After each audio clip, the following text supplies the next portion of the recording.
어머, 지윤이 너 그 옷 진짜 편해 보인다. 우리 아줌마도 비슷한 거 입으시는데. 배우진의 날카로운 목소리가 서울 도심 한복판 DK글로벌 5성급 플래그십 호텔의 화려한 연회장에 울려 퍼졌습니다. 황금빛 샹들리에가 천장에서 수천 개의 크리스털처럼 반짝이는 가운데 고등학교 졸업 20주년 동창회가 한창이었거든요. 드레스 코드에 맞춰 명품 드레스와 정장으로 치장한 동창들 사이에서 한지우는 유독 눈에 띄었습니다. 헐렁한 베이지색 니트에 단순한 검은색 단화를 신은 채 연회장 구석 테이블에 조용히 앉아 있었거든요. 마치 20년 전 교실 뒷자리에 혼자 앉아 있던 그때의 모습 그대로였습니다. 하지만 지금의 지훈에게는 예전과 다른 무언가가 있었죠. 고요한 바다 같은 침착함이 온몸에서 풍겨나왔습니다. 하긴 뭐, 지윤이는 옛날부터 감각이 없었지? 그러니까 늘 혼자였잖아. 그치? 윤서연이 일부러 큰 목소리로 말하며 주변 동창들의 시선을 끌었습니다. 머리부터 발끝까지 명품으로 도배한 그녀는 루이비통 가방을 과시하듯 테이블 위에 올려놓았죠. 몇몇 동창들은 눈치를 보다가 어쩔 수 없다는 듯 억지 웃음을 터뜨렸습니다. 지우는 그저 미소만 지었습니다. 20년 전이나 지금이나 변하지 않는 모습들이었거든요. 여전히 무리의 리더 역할을 하려는 서연, 그 뒤에서 부추기는 유진, 그리고 눈치만 보며 따라가는 다른 동창들까지. 너 지금 뭐 하고 살아? 혹시 아직도 학원 같은 거? 아니면 프리랜서? 서연의 추궁이 계속되자 지우는 담담하게 대답했습니다. 그냥 이것저것 조금씩. 그 말에 서연은 더욱 신이 났습니다. 눈빛이 사냥감을 발견한 맹수처럼 번뜩였죠. 뭐야 그 나이에 그냥 조금씩이면 뭐 거의 백수네. 연회장 곳곳에서 키득거리는 웃음소리가 들렸습니다. 하지만 그 웃음 속에는 선량함보다는 악의가 더 많이 섞여 있었죠. 연회장 곳곳에서는 동창들이 각자의 성공담을 자랑하고 있었습니다. 벤츠와 BMW 키를 테이블 위에 과시하듯 올려놓고 에르메스와 샤넬 가방을 들고 다니며 아이들의 서울대와 연세대 진학 이야기로 화제를 독점하려 했거든요. 우리 큰애가 의대 들어가서 말이야. 남편이 이번에 승진해서 임원이 됐어. 자랑 경쟁이 치열했습니다.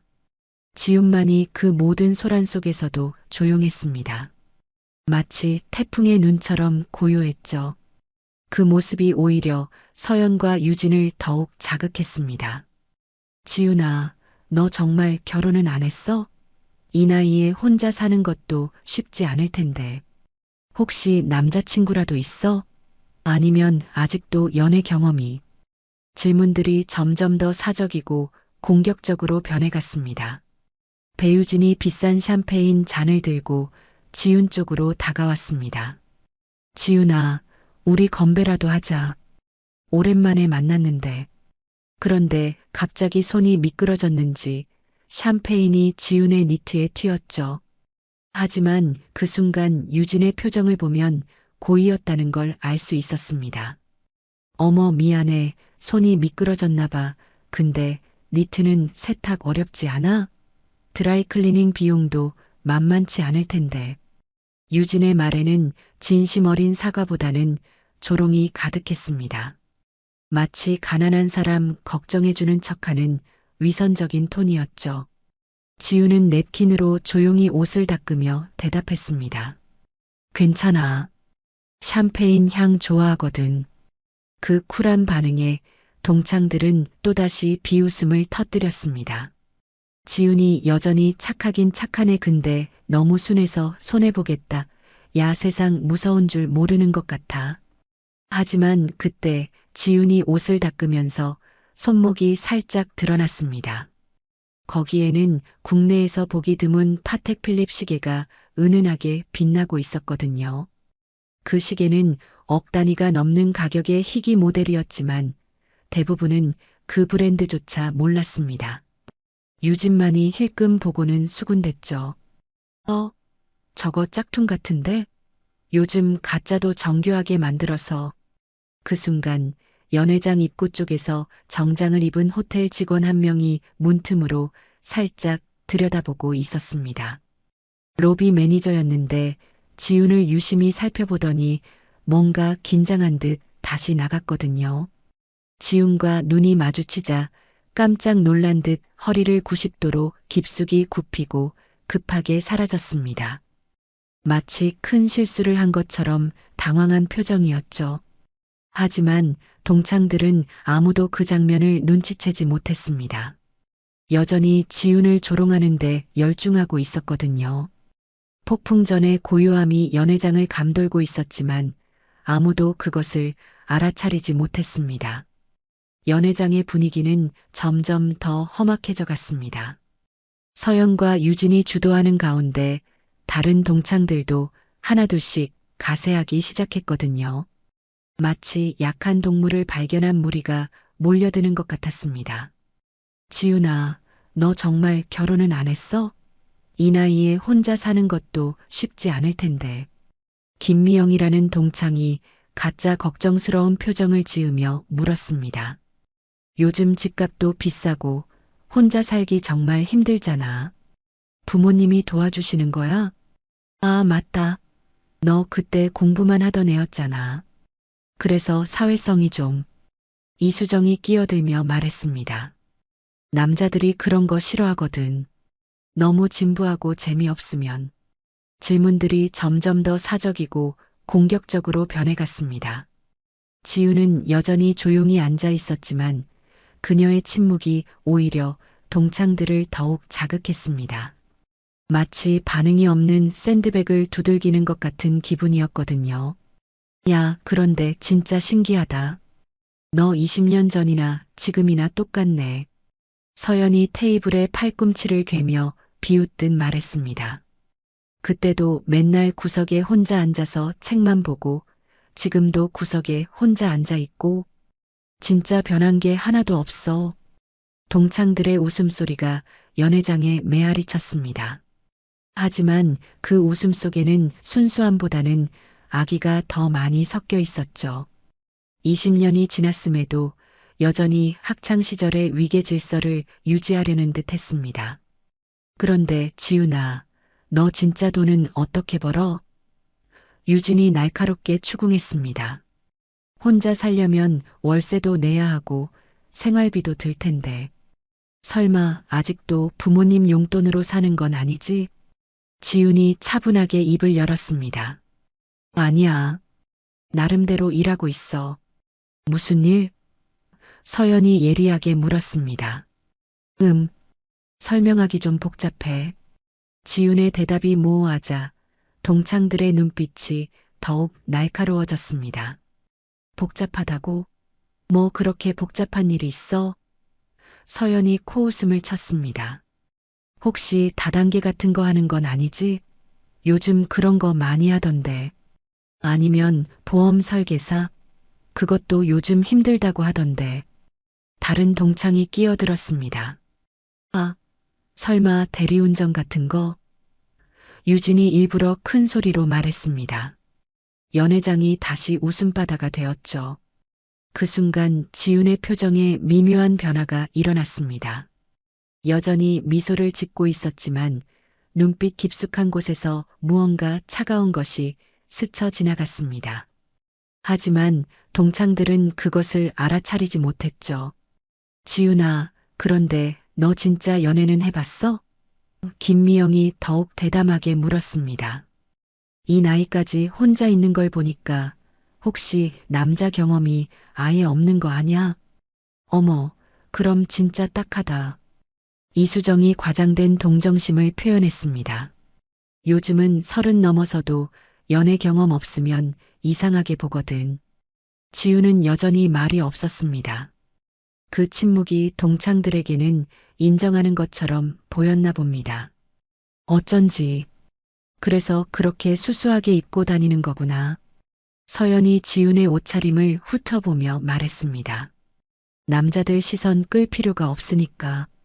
그런데 지훈아, 진짜 조언해주고 싶은데. 유진이 가짜 친절한 목소리로 말했습니다. 이제라도 좀 가꾸고 다녀. 너 얼굴은 나쁘지 않거든. 그런데 옷이랑 머리가 너무. 바로 그때였습니다. 연회장 입구가 조용히 열리면서 정장을 입은 3명의 인물이 빠르게 들어왔습니다. 호텔 지배인과 2명의 임원급 직원이었죠. 그들의 등장으로 연회장의 분위기가 순식간에 바뀌었습니다. 행사 관계자들이 놀라며 그들을 마중했습니다. 지배인님? 무슨 일로? 아, 특별한 손님이 계신다고 해서 인사드리러 왔습니다. 지배인은 연회장을 한 바퀴 둘러보더니 구석에 앉아 있는 지훈을 발견했습니다. 그리고는 조심스럽게 다가와서 정중하게 말했죠. 부회장님 직접 오셨군요. 미리 알려주셨다면 특별 라운지를 준비해 드렸을 텐데요. 순간 연회장이 조용해졌습니다. 마치 시간이 멈춘 것 같았죠. 동창들은 무슨 말인지 이해하지 못한 채 서로를 바라봤습니다. 서연이 어리둥절한 표정으로 물었습니다. 뭐라고? 방금 뭐라 그랬어? 목소리가 떨리고 있었습니다. 지배인이 다시 한번 깊게 허리를 숙이며 더욱 정중하게 말했습니다. DK 글로벌 호텔 엘리조트 아시아 부회장 한지윤님을 제대로 맞이하지 못해 죄송합니다. 그 말이 떨어지자마자 연회장은 완전한 정적에 휩싸였습니다. 방금까지 지훈을 조롱하던 동창들의 얼굴이 새하얗게 질렸거든요. 서연과 유진의 얼굴이 하얗게 질렸습니다. 방금 전까지 조롱하던 그 사람이 이 호텔의 오너라니 믿을 수가 없었거든요. 유진은 계속해서 핸드폰 화면을 들여다보며 중얼거렸습니다. 이게 말이 되나? 진짜 한지훈이 맞아? 검색 결과에는 분명히 나와 있었습니다. 한지훈, DK 글로벌 부회장, 비공개 경영진, 아시아 총괄 책임자. 사진 속의 지훈은 지금보다 더 정장을 차려입고 있었지만 분명히 같은 사람이었죠. 기사에는 그녀가 남편과 함께 이 호텔 체인을 운영하고 있다고 나와 있었습니다. 지훈아. 서연이 떨리는 목소리로 지훈에게 다가갔습니다. 우리 그때는 너무 어려서 그랬던 거 알지? 억지 웃음이 어색하게 울려 퍼졌습니다. 지훈은 여전히 차분한 표정이었습니다. 응, 그런 줄 알아. 다들 잘 지내는 것 같아 보기 좋다. 하지만 그 말투는 정중하면서도 어딘지 차가웠습니다. 눈빛에는 더 이상 20년 전의 순진함이 보이지 않았죠. 유진이 급하게 말했습니다. 지훈아, 우리 오해 마. 우리가 그냥 장난으로 한 얘기야. 너도 알잖아. 우리 원래 그런 사이였잖아. 장난? 지훈이 처음으로 되물었습니다. 와인을 옷에 쏟은 것도 장난이었어? 유진의 얼굴이 더욱 빨갛게 달아올랐습니다. 변명할 말이 없었거든요. 주변 동창들도 점점 자리를 뜨기 시작했습니다. 이 상황이 계속되면 자신들에게도 불똥이 튈 것 같았죠. 지훈이 자리에서 일어났습니다. 그리고 행사 주최자에게 조용히 다가가서 말했습니다. 오늘 연회장 사용료와 뷔페 비용 전부 제가 결제해 드릴게요. 그럴 필요 없습니다. 이미 회비로. 괜찮아요. 괜한 기억 남기기 싫으니까 이 일은 오늘로 마무리하자고요. 주최자는 어리둥절했지만 고개를 끄덕였습니다. 지훈의 말에는 거부할 수 없는 힘이 있었거든요. 서연과 유진이 다급하게 지훈을 붙잡으려 했습니다. 지훈아, 잠깐만. 우리 얘기 좀 하자. 무슨 얘기? 지훈이 돌아서며 물었습니다. 그냥 우리 옛날 얘기도 하고 앞으로 자주 만나자는 얘기도 하고. 서연의 목소리가 점점 작아졌습니다. 지훈의 차가운 시선을 받고 있으니 말이 나오지 않았거든요. 아니야. 괜찮아. 지훈이 단호하게 말했습니다. 다들 각자 잘 사는 것 같으니까 그걸로 충분해. 그 말을 남기고 지우는 연회장을 나갔습니다. 뒤에서 서연과 유진이 급하게 따라 나오려 했지만 지배인이 정중하게 막았죠. 부회장님께서 조용히 가시고 싶어 하시는 것 같습니다. 연회장에 남은 동창들은 서로를 바라보며 식은땀을 흘렸습니다. 우리 진짜 큰 실수한 거 아니야? 누군가가 작은 목소리로 중얼거렸습니다. 동창회가 끝난 다음 날 아침 서연의 핸드폰에 낯선 번호로 전화가 걸려왔습니다. 여보세요, 윤서연님이시죠? 저는 강남 피라미드 빌딩 관리사무소입니다. 서연이 운영하던 온라인 쇼핑몰 사무실이 바로 그 빌딩에 있었거든요.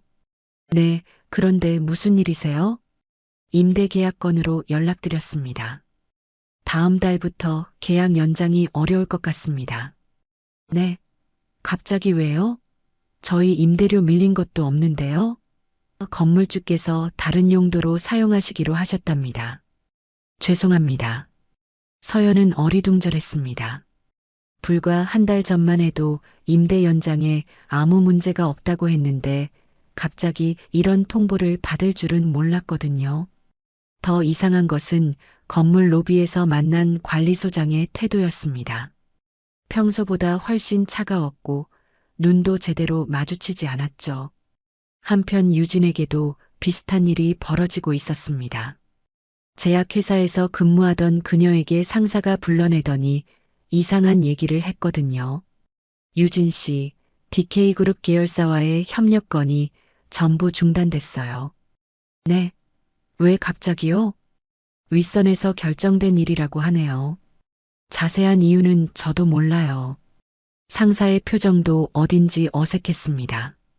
유진이 맡고 있던 프로젝트 중 상당 부분이 DK그룹과 관련된 것들이었는데 그것들이 모두 중단된다는 것이었죠. 혹시 제가 뭔가 잘못한 게 있나요? 아니요, 그런 건 아니고. 그냥 회사 정책이 바뀐 거라고 하네요. 유진은 불안해졌습니다. 이 프로젝트들이 없어지면 자신의 실적에도 큰 타격이 될 게 뻔했거든요. 더군다나 계약직인 자신으로서는 이런 변화가 곧 해고로 이어질 수도 있었습니다. 그날 오후 서연과 유진은 급하게 만났습니다. 이거 우연의 일치가 아닌 것 같아. 서연이 떨리는 목소리로 말했습니다. 지훈이랑 관련된 것 같지 않아? 설마 그럴 리가. 그런데 유진도 확신이 서지 않았습니다. 하지만 타이밍이 너무 절묘했거든요. 동창회 다음 날 이런 일들이 연달아 벌어진다는 게 우연이라고 하기에는 석연치 않았습니다. 우리 지훈이한테 연락해보자. 서연이 제안했습니다. 사과라도 하고. 하지만 지훈의 연락처를 아는 사람이 없었습니다. 동창회 명단에도 그녀의 번호는 공개되지 않았었거든요. 오직 이메일 주소만 있었는데 그것도 회사 이메일인 것 같았습니다. 한편 지훈은 호텔 최상층에 있는 자신의 사무실에서 조용히 일하고 있었습니다. 창밖으로 보이는 서울 시내가 한눈에 들어왔죠. 비서가 들어와서 보고했습니다. 부회장님, 어제 동창회 관련해서 몇 가지 상황이 발생했습니다. 무슨 상황? 지훈이 서류에서 눈을 떼지 않은 채 물었습니다. 강남 피라미드 빌딩 임대 문의와 DK그룹 협력업체 관련 문의가 몇 건 들어왔습니다. 아, 그런 일들이 있구나. 지훈의 목소리는 여전히 담담했습니다. 어떻게 처리할까요? 특별히 할 일은 없어. 그냥 정상적인 비즈니스 절차대로 하면 돼. 지훈은 정말로 직접적인 보복을 지시하지 않았습니다. 하지만 그녀의 지위가 얼마나 큰 영향력을 갖고 있는지는 분명했죠. 자연스럽게 차단되는 관계들, 그것만으로도 충분한 메시지였습니다. 일주일이 지나자 상황은 더욱 심각해졌습니다. 서연의 쇼핑몰은 사무실을 잃게 되었고 새로운 곳을 구하려 해도 보증금이 턱없이 부족했거든요. 그동안 허세를 부리느라 저축해둔 돈이 별로 없었던 것이죠. 임시로 집에서 사업을 이어가려 했지만 고객들의 신뢰도는 급격히 떨어졌습니다. 유진의 상황은 더욱 나빴습니다. DK그룹과의 협력 프로젝트가 모두 중단되면서 회사에서 그녀의 입지가 크게 흔들렸거든요. 상사들은 노골적으로 실망감을 드러냈고 동료들의 시선도 차가워졌습니다. 유진 씨, 이번 분기 실적 목표 달성이 어려울 것 같은데요? 네. 최대한 노력해 보겠습니다. 유진이 작은 목소리로 대답했습니다. 하지만 마음속으로는 이미 포기 상태였죠. 다른 프로젝트들로는 원래 목표의 절반도 채우기 어려웠거든요. 그런 와중에 회사 게시판에 이상한 공지가 올라왔습니다. 사내 교육자료 공공장소에서의 인격 존중 사례 연구 제목만 봐도 심상치 않았는데 내용을 보니 더욱 놀라웠습니다. 최근 한 호텔에서 발생한 사례를 통해 상대방의 사회적 지위를 미리 판단하여 함부로 대하는 것의 위험성을 알아보겠습니다. 영상 속에는 익숙한 장면이 나왔습니다. 물론 얼굴은 모자이크 처리되어 있었지만 동창의 그날의 상황과 너무나 유사했거든요. 평범해 보이는 옷차림의 여성을 무시하고 조롱했던 사람들이 그녀가 호텔 오너라는 사실을 알게 된 후 태도가 급변하는 모습을 볼 수 있습니다. 해설자의 차분한 목소리가 계속 이어졌습니다. 이는 외모나 첫인상만으로 상대를 판단하는 것이 얼마나 위험한지를 보여주는 대표적인 사례라고 할 수 있겠습니다.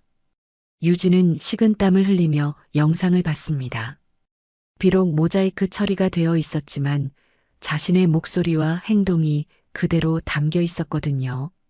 와인을 쏟는 장면, 조롱하는 장면, 그리고 진실이 밝혀진 후 당황하는 모습까지 모든 것이 기록되어 있었습니다. 이 영상은 전국 DK그룹 계열사 직원 교육용으로 배포될 예정입니다. 마지막 문구를 보고 유진은 아찔했습니다. 자신이 근무하는 제약회사도 DK그룹과 협력 관계에 있었는데 혹시 누군가 자신을 알아볼 수도 있겠다는 생각이 들었거든요. 서연도 비슷한 영상을 인터넷에서 발견했습니다. 호텔업계 종사자 필수 시청 영상이라는 제목으로 업계 커뮤니티에 올라와 있었죠. 조회수가 벌써 10만을 넘어가고 있었습니다. 댓글들을 보니 더욱 섬뜩했습니다. 저런 인간들 때문에 서비스업이 힘든 거임 겉으로만 봐서는 정말 모르겠네. 호텔 오너가 저렇게 소박하게 입고 다닐 줄이야. 저 여자들 누군지 궁금하다. 진짜 무례하네. 물론 신상이 공개되지는 않았지만 서연과 유진에게는 이 모든 상황이 지훈의 조용한 경고처럼 느껴졌습니다. 직접적인 보복은 아니었지만 그녀의 영향력이 어디까지 미치는지를 보여주는 섬뜩한 메시지였죠. 우리 정말 큰일 났어. 서연이 떨리는 목소리로 유진에게 전화했습니다. 지훈이한테 어떻게든 사과해야겠어. 하지만 여전히 지훈에게 연락할 방법을 찾지 못했습니다. DK글로벌 호텔에 전화를 걸어봤지만 개인적인 연락은 불가능하다는 답변만 돌아왔거든요. 그날 저녁 지훈은 호텔 최상층 루프탑 레스토랑에서 남편 도훈과 함께 조용한 시간을 보내고 있었습니다. 서울 시내의 야경이 발 아래 펼쳐져 마치 보석 상자를 뒤엎어 놓은 것 같았죠. 도훈이 와인잔을 기울이며 물었습니다. 어제 동창회는 어땠어? 오랜만에 친구들 만나서 좋았겠네. 지훈이 잠시 멈춘 채 창밖을 바라봤습니다. 예상했던 대로였어. 예상했던 대로? 도훈의 눈썹이 살짝 올라갔습니다. 20년이 지나도 사람은 잘 안 바뀌더라. 지훈의 목소리에는 쓴웃음이 섞여 있었습니다. 여전히 겉으로 보이는 것만으로 사람을 판단하고 자기들보다 못하다고 생각하면 함부로 대하고. 도훈이 지훈의 손을 살짝 잡았습니다. 많이 기분 나빴겠네. 미안해. 내가 더 신경 썼어야 했는데. 괜찮아. 나도 어느 정도 각오하고 간 거였거든. 그런데 왜 갔어? 굳이 그런 스트레스 받을 필요 없었을 텐데. 도훈이 궁금해했습니다. 지우는 평소에 그런 자리를 피하는 편이었거든요. 확인하고 싶었어. 지훈이 솔직하게 말했습니다. 내가 변한 만큼 그 사람들도 변했는지, 아니면 여전히 그때 그 모습 그대로인지.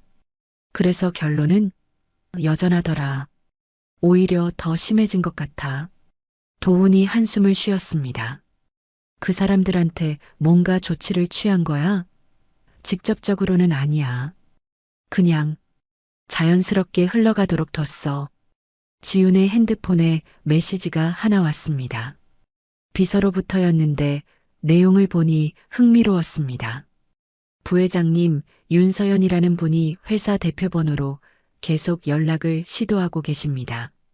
어떻게 처리할까요? 지훈이 메시지를 도훈에게 보여줬습니다. 벌써 연락이 오네. 뭐라고 답할 거야? 글쎄, 아직 생각해보지 않았어. 도훈이 조심스럽게 말했습니다. 너무 가혹하게 하지는 마. 물론 그 사람들이 잘못했지만 내가 그런 사람은 아니잖아. 지훈이 미소를 지었습니다. 알아. 나도 그런 생각이야. 복수 같은 건 하고 싶지 않아. 그럼 그냥 선을 그어주고 싶어. 더 이상은 이런 식으로 대하면 안 된다는 걸 알려주고 싶고. 한편 서영과 유진은 필사적으로 지훈에게 연락할 방법을 찾고 있었습니다. 동창회 주최자에게도 연락해봤지만 그도 지훈의 개인 연락처는 모른다고 했거든요. 결국 DK 글로벌 호텔 대표번호로 계속 전화를 걸 수밖에 없었습니다. 안녕하세요. 한지훈 부회장님과 통화하고 싶은데요. 서연이 떨리는 목소리로 말했습니다. 개인적인 용건이신가요? 그럼 메일로 문의해 주시기 바랍니다. 아니, 그게 아니라 저희가 학창시절 친구거든요. 꼭 통화해야 할 일이 있어서. 죄송하지만 개인적인 연락은 도와드릴 수 없습니다. 매번 같은 답변만 돌아왔습니다. 서영과 유진은 점점 절망적이 되어갔죠. 자신들의 상황은 나날이 악화되고 있는데 지훈에게는 연락조차 할 수 없었거든요. 우리가 정말 선을 넘었나 봐. 유진이 한숨을 쉬며 말했습니다. 그냥 장난이라고 생각했는데 장난이 아니었지. 솔직히 말해서 서연도 인정했습니다. 우리가 지훈이한테 정말 못되게 굴었어. 20년 전에도 그랬고 이번에도 그랬고 둘은 처음으로 자신들의 행동을 돌아보기 시작했습니다. 과연 자신들이 지훈에게 어떤 상처를 줬는지 그리고 그것이 얼마나 오래 지속되어 왔는지를 말이죠. 이틀 후 지훈은 마침내 서연에게서 온 메일에 답장을 보냈습니다. 내용은 간단했습니다. 내일 오후 3시 DK 글로벌 호텔 2층 라운지에서 만나자. 서연과 유진은 그 메시지를 받고 안도의 한숨을 쉬었습니다. 다음 날 오후 두 사람은 일찍 호텔에 도착했습니다. 이번에는 평소보다 훨씬 단정하게 차려입고 왔죠. 명품 드레스나 액세서리 대신 정중하고 단순한 옷차림이었습니다. 라운지에 들어서자 지훈이 이미 와 있었습니다.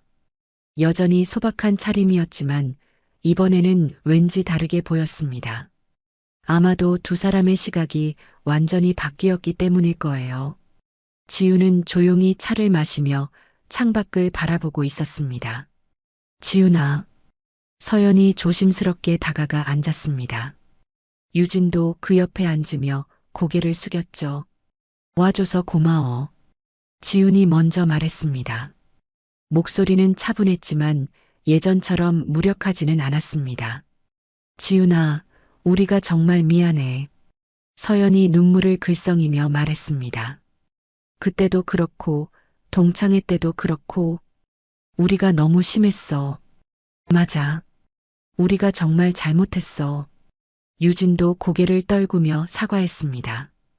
핑계 같지만 우리도 사실 각자 스트레스가 많았어. 그런데 그걸 너한테 푸는 게 습관이 되어버린 것 같아. 지훈이 찻잔을 내려놓았습니다. 20년 동안 생각해봤어. 왜 나만 그런 대상이 되었는지. 두 사람이 긴장한 채 지훈의 말을 기다렸습니다. 결론은 간단했어. 내가 만만해 보였고 반발하지 않았으니까. 지훈의 목소리에는 원망보다는 담담함이 묻어 있었습니다. 그런데 이제는 더 이상 그런 관계를 유지하고 싶지 않아. 우리가 어떻게 해야 할까?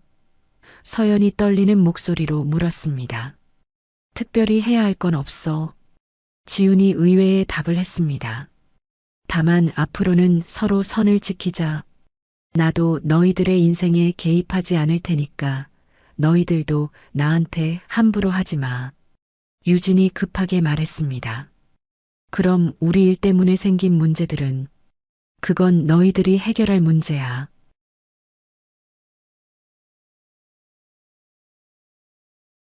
하지만 한 가지는 약속할게. 지훈이 진지한 표정을 지었습니다. 정말 알겠어. 우리가 꼭 보여줄게. 만남은 30분 정도로 짧게 끝났습니다. 지훈이 자리에서 일어나며 마지막으로 말했습니다. 그리고 한 가지 더.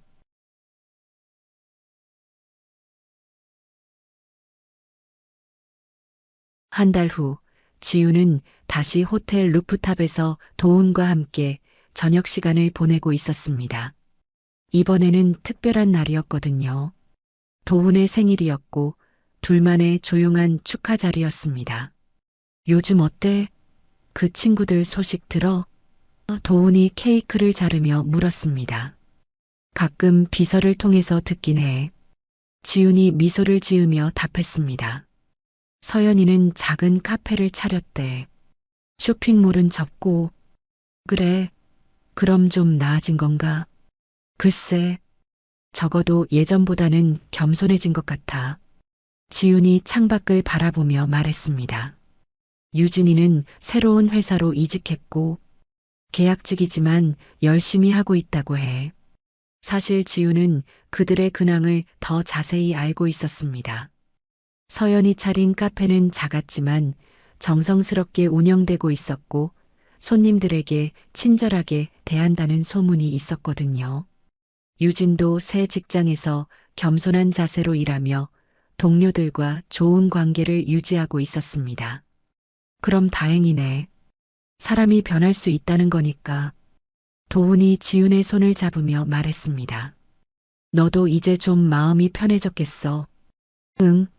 사실 복수 같은 건 애초에 원하지 않았어. 지훈이 고개를 끄덕였습니다. 그냥 선을 그어주고 싶었을 뿐이야. 더 이상은 그런 식으로 살면 안 된다는 걸 알려주고 싶었고, 그때 지훈의 핸드폰에 메시지가 왔습니다. 동창회 단체 채팅방에서 온 것이었는데 평소에는 알림을 꺼두었지만 오늘은 왜인지 확인해보고 싶었습니다. 채팅방에는 여러 동창들의 메시지가 올라와 있었습니다. 지훈이한테 너무 미안해. 우리가 정말 철없었던 것 같아. 나도 반성하고 있어. 앞으로는 정말 조심해야겠어. 지훈이가 얼마나 상처받았을지 생각하니까 잠이 안 와. 서영과 유진도 메시지를 남겼습니다. 지훈아, 미안해. 나 카페 운영하면서 많이 배우고 있어. 손님 한 분 한 분께 정말 정성껏 대하려고 노력하고 있어. 나도 새 직장에서 겸손하게 일하고 있어. 예전에 내가 얼마나 교만했는지 깨달았어. 지훈이 그 메시지들을 보며 잠시 생각에 잠겼습니다. 뭐야? 좋은 소식이야? 도훈이 궁금해했습니다. 응, 좋은 소식이야. 지훈이 핸드폰을 내려놓으며 미소를 지었습니다. 사람들이 정말 변하고 있는 것 같아. 그럼 이제 정말 끝난 거네. 모든 게. 아니야. 이제 시작인 것 같아. 지훈이 도훈을 바라보며 말했습니다. 진짜 어른이 되는 게. 두 사람은 조용히 와인을 마시며 서울의 야경을 바라봤습니다. 도시의 불빛들이 반짝이는 가운데 어딘가에서는 서연이 카페에서 마지막 손님을 배웅하고 있을 것이고 유진이 내일 회의 자료를 준비하고 있을 것이었습니다. 나는 정말 조용히 살고 싶었을 뿐인데 말이야. 지훈이 웃으며 중얼거렸습니다. 그런데 때로는 조용히 사는 것도 용기가 필요한 것 같아. 무슨 뜻이야? 자신을 지키는 용기, 선을 긋는 용기, 그리고 필요할 때는 맞서는 용기. 도훈이 지훈의 어깨에 손을 올렸습니다. 당신이 자랑스러워. 정말로. 멀리서 동창들의 단체 채팅방에는 새로운 메시지가 계속 올라오고 있었습니다. 이번에는 서로를 격려하고 응원하는 내용들이었죠. 20년 만에 처음으로 진정한 의미의 소통이 시작되고 있었습니다. 지우는 더 이상 그 채팅방의 알림을 끄지 않기로 했습니다. 때로는 지켜보는 것도 필요했거든요. 사람들이 정말로 변하고 있는지, 그리고 그 변화가 진심인지를 말이죠. 호텔 루프탑의 바람이 시원하게 불어왔습니다. 지우는 남편의 손을 꼭 잡으며 미소를 지었습니다. 이제 정말로 새로운 시작이었습니다. 조용하지만 당당한, 그리고 진정으로 어른다운 삶의 시작이었죠.